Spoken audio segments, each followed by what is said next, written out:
Hi, my name's Beck, and for the next 5 weeks we'll be going through the book of Daniel. It is a book that is embraced for its wonderful histories. It also can cause a level of hesitation with its prophetic dreams and strong picture imagery that can seem bizarre and confusing to the reader.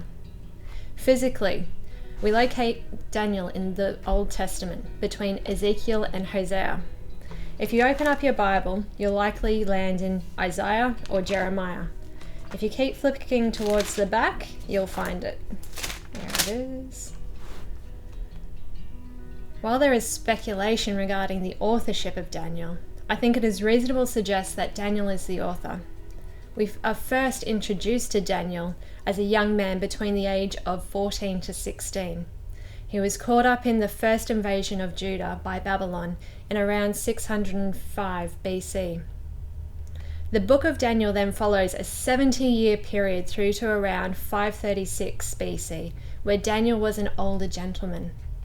And that's one of the great things about the book of Daniel. It's not just a book for young people encouraging them that they can do great things, nor is it a book for older generations and their capacity to continue doing great things. But it is a book about God for all generations and how God can do great things in all circumstances, through all ages, at all times. This is a book for all of us. In his time, Daniel witnessed several kings and kingdoms rise and demise, including the Egyptian, Babylonian, and Persian empires.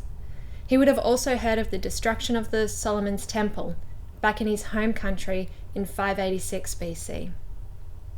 As I mentioned before, the book of Daniel is an interesting and sometimes confusing book that intertwines history, prophecy, and apocalyptic literature. Now, apocalyptic literature isn't as freaky as what it might sound. Apocalyptic literature derives its name from the Greek apocalypse, which means revelation and disclosure. It is simply the act of revealing something that was once hidden. We see similar imagery and revelation in the book of Revelation in the New Testament. Typically, the revelation is given by God through a messenger. The information is concerning future events through visions that utilize symbols to illustrate the message or information. It's a picture story. We see prophetic dreams littered throughout the book of Daniel, but the bulk of the apocalyptic imagery is in the second half, from Daniel chapter 7 to 12. What we also get to see in Daniel is the historical context in the first 6 chapters, which is actually illustrating the same point as the visions that we will read in the later chapters. God is the one who is the true great king, sovereign over time and nations.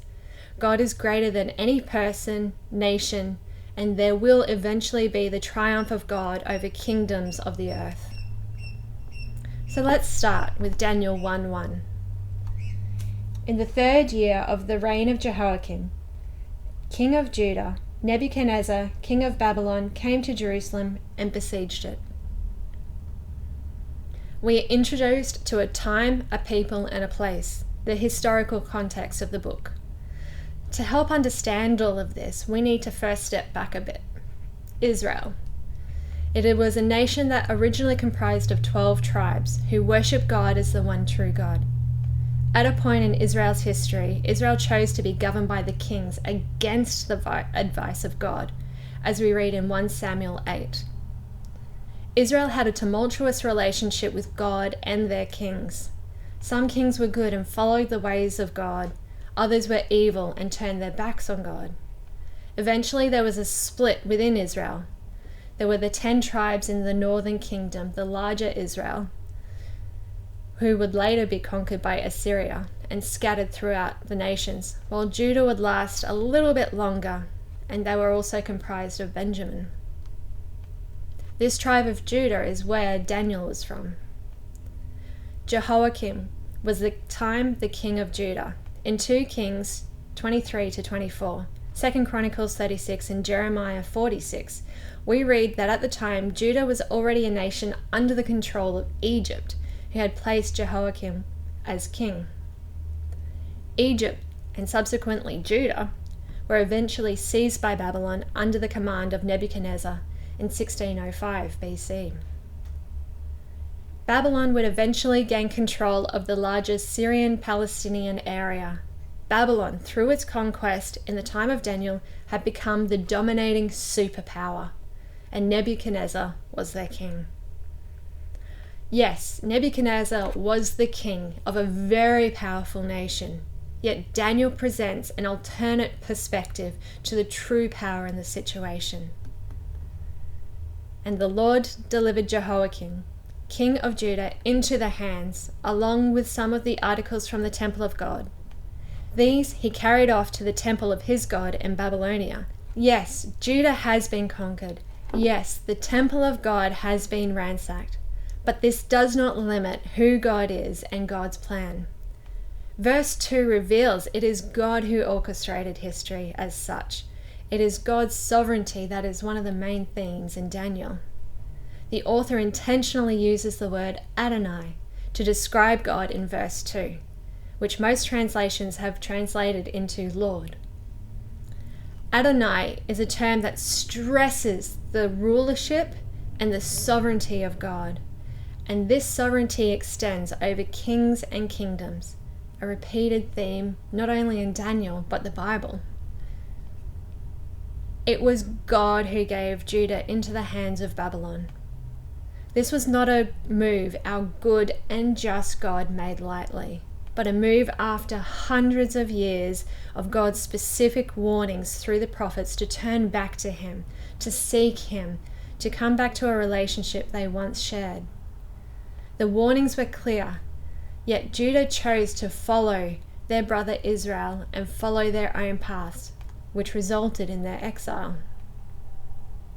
In God there is always hope, though, and we will see through Daniel, while in exile, God continues to interact, walk with, and call his people back to himself. What we will also see is the call to those outside of Israel into a relationship with God.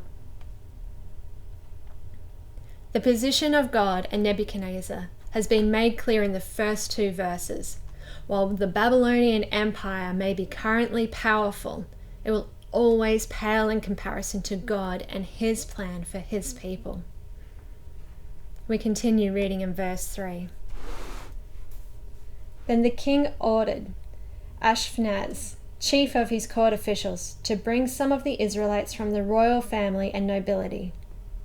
Young men without any physical defect, handsome, showing aptitude for every kind of learning, well-informed and quick to understand, and qualified to serve in the king's palace.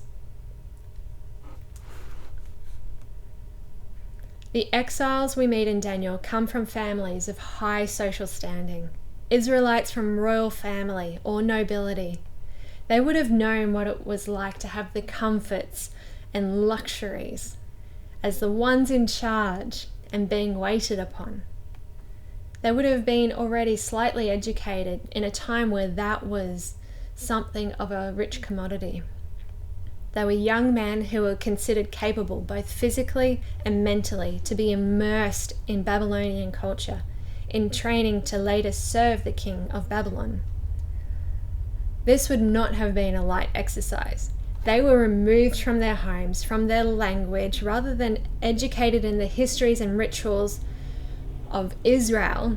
They were being educated in a foreign land, a new language, and a culture that conflicted with the culture of Judah. Rather than one God, Yahweh, there were several gods for various purposes. Architecture would have been different. Dietary restrictions would have been different. And the things they held sacred, the rituals, the practices, the special days, the things they observe, would have clashed. This wouldn't have been a case of, that's not how we do it in Judah, but a case of, this is how you do it now. These young men who knew prestige now found themselves training for service under a foreign regime and supposedly powerless in their position. Taking the young Israelite men weakened the remnant that was still in Judah, stripping it of its future leaders who would have grown up learning the culture of Israel, rather than the new reality of learning the language and literature of Babylon. By cutting the future of Judah, Babylon exerted its dominance and demanded Judah be dependent upon Babylon, and also strengthened its own position. So this is where we start the series on Daniel. It may seem bleak. The people of God have been exiled into a foreign land under a king who does not even recognize God. But we have already seen glimpses into the reality of the situation and the message of Daniel.